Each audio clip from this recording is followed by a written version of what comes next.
Здрасти, VBox, аз съм HolyShit и сега ще ви покажа как да заключвате папки с ето тая програма. Password Protect. Така, ще ви дам линк за сваляне. Ето този линк. В описанието ще бъде поставен. Ето, инсталацията е елементарна.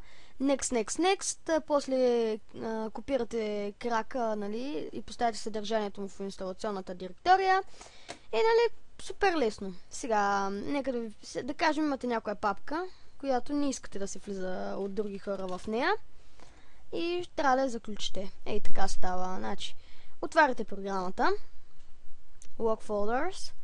Т.е. да заключвате папки. И, ето е папката. Вие намерите.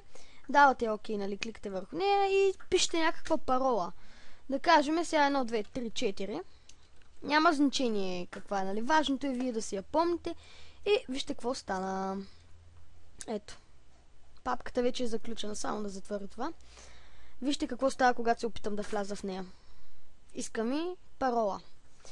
В случая, моята парола беше 1, 2, 3, 4. Въвеждам я и отключвам папката. И ето в нея отново може да се влиза. Тя е празна, разбира се. Обаче сега трябва да я заключим. Давате десен бутон върху нея и Lock with Password Protect. Давате, нали, кликате и въвеждате отново някаква парола. Тя може да е друга. Ето сега ще бъде 1, 2, 3, 4, 5. Да видим дали ще стане. И ето, папката е заключена успешно. Това беше от мен. Надявам се да съм ви помогнал. И не забравяйте, ще има долу линк в описанието. Чао!